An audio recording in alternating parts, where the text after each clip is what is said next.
Fala, povo de Deus, quarto dia da nossa série, A Graça de Deus. 2 Coríntios, capítulo 4, um capítulo muito curto, 18 versículos, porém extremamente poderoso e simples para o nosso entendimento. Amém? Paulo começa falando. Deixa eu aumentar aqui esse fundo musical.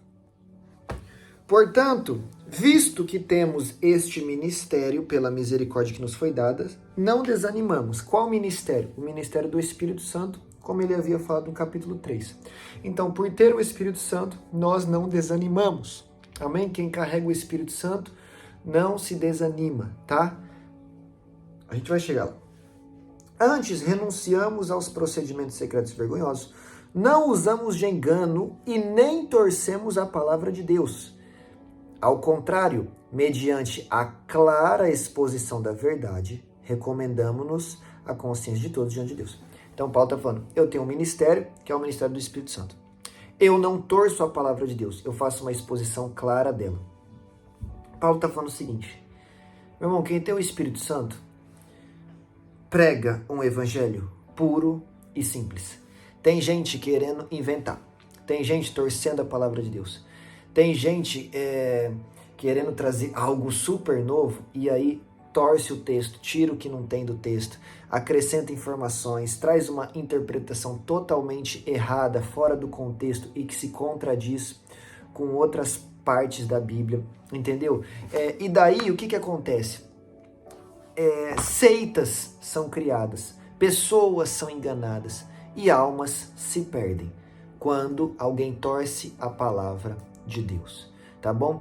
Existem diversas outras religiões que foram baseadas na Bíblia, mas alguém leu a Bíblia e depois escreveu um outro livro. E aí, outras religiões foram criadas a partir disso. Porém, esses outros livros contradizem grande parte da Bíblia. E aí, pessoas leem os outros livros, mas não leem a Bíblia, no qual aquele livro foi inspirado.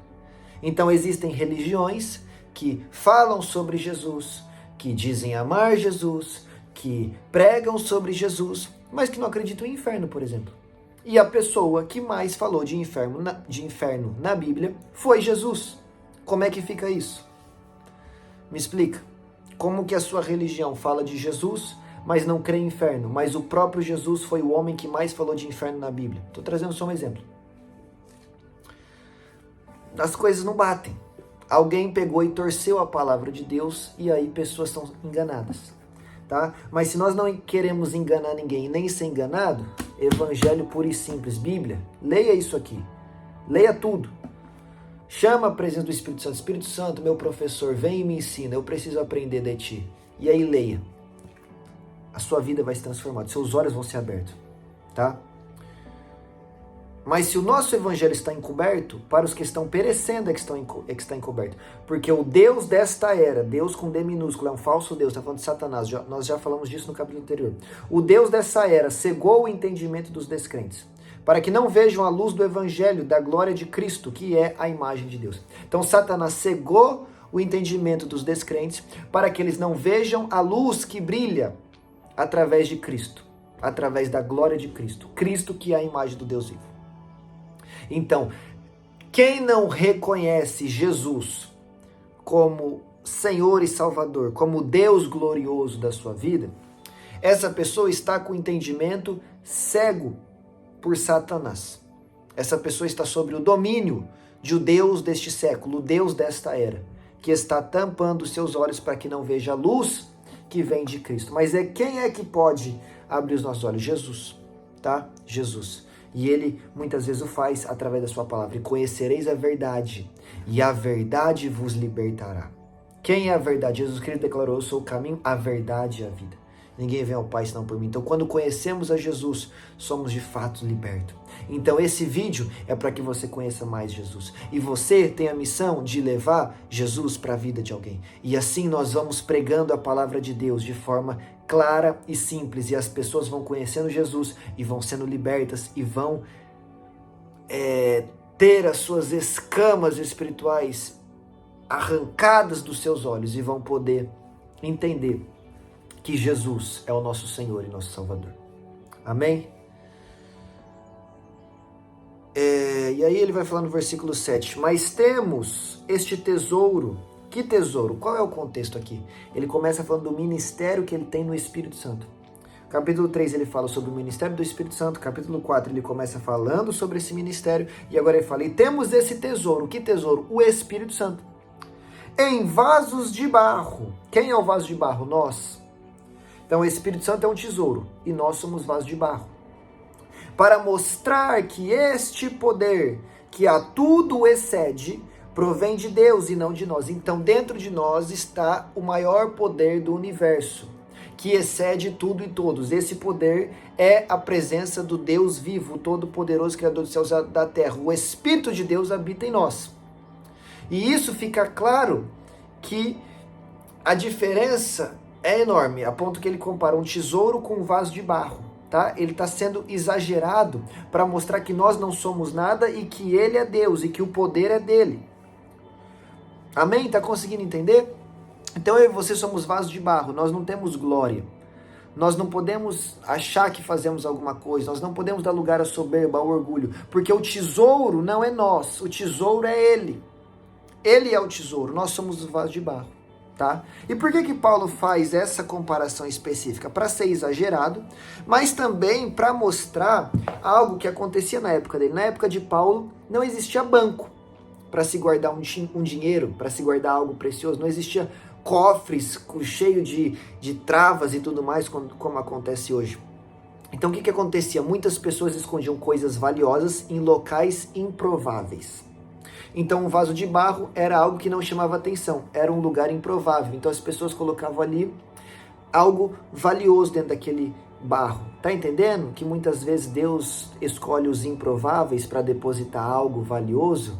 Não é que nós éramos os mais capacitados, nós éramos os improváveis, mas Deus depositou o seu tesouro em nós. Só que aí, mais interessante do que isso naquela época, muitas vezes para pegar o tesouro que estava escondido dentro do vaso de barro, o que era preciso fazer? Jogar o vaso no chão. Então o vaso se quebrava e o tesouro vinha à tona. Muitas vezes Deus nos aperta, Deus nos mói, Deus tira tudo de nós, para que então esse tesouro apareça, para que então essa glória apareça, tá entendendo? Para haver vinho bom tem que espremer a uva, para haver azeite tem que espremer a azeitona, e muitas vezes para que o melhor de Deus brilhe através de nós, Deus precisa nos espremer, nos amassar, para que nós venhamos a desaparecer e a glória dele aparecer. Entende agora o porquê que tantas vezes existem situações que te apertam, existem situações que te pressionam, é para que Deus tire o seu melhor e para que Deus faça esse tesouro que é a presença dele brilhar através de você, para que na situação difícil você se mostre diferente daqueles que não têm a presença de Deus, para que no momento de dificuldade você se mostre com fé e esperançoso, enquanto os outros estão desesperados, vão falar, como pode isso? Você vai falar, é a presença de Deus, é o Espírito Santo de Deus que habita em mim. E aí você vai falar igual Paulo, porque de todos os lados somos pressionados, mas não desanimados. Somos pressionados, mas não ficamos desanimados. Ficamos perplexos, mas não desesperados. Perplexo, surpreso, mas desesperado não, porque a nossa fé está nele e ele está no controle de todas as coisas.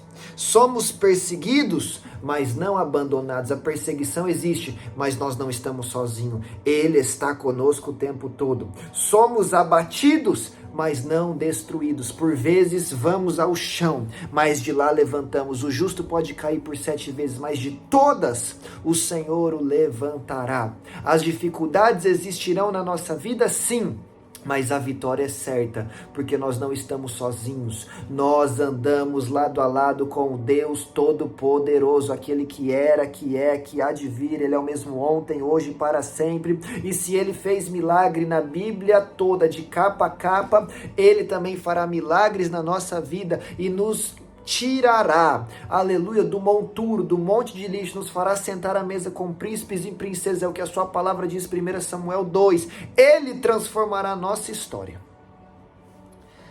e nós temos fé nisso, porque Ele depositou o maior tesouro dentro de nós. Será que Ele não fará todas as outras coisas? Amém? Está entendendo até aqui? Versículo 16. Por isso não desanimamos. Embora exteriormente estejamos a desgastar-nos, interiormente estamos sendo renovados dia após dia. O nosso exterior às vezes se cansa, a nossa mente às vezes se cansa, o nosso corpo se cansa, mas a nossa alma e o nosso espírito são renovados dia após dia.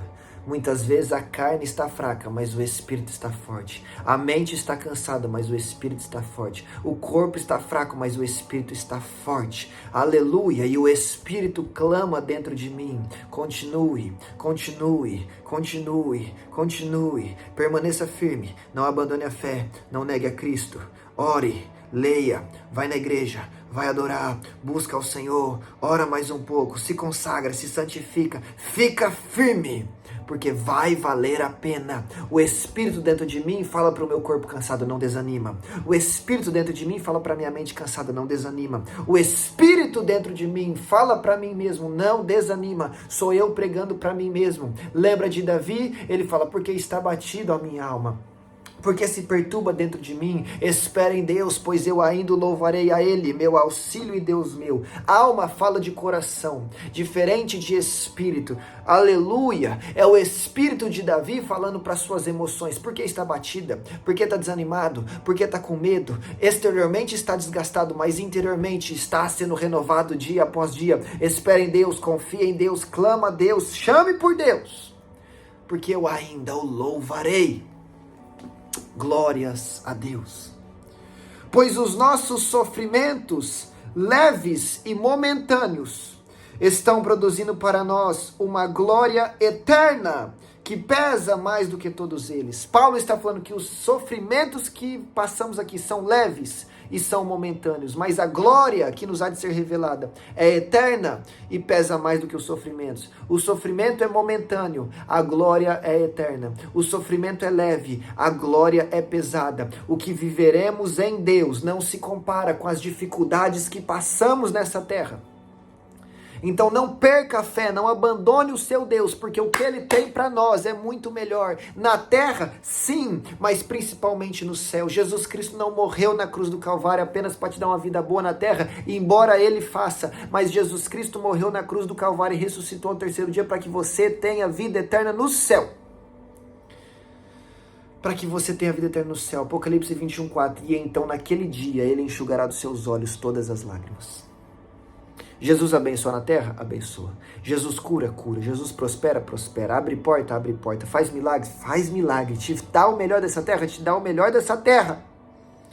Mas sobretudo Ele quer te levar para o céu, onde você desfrutará de uma glória eterna e pesada. Amém? E por fim Ele fala, assim, fixamos os olhos, não naquilo que se vê, mas no que não se vê. Pois o que se vê é transitório, é passageiro, mas o que não se vê é eterno. Paulo está falando, não olhe para aquilo que é visível, olhe para aquilo que é invisível.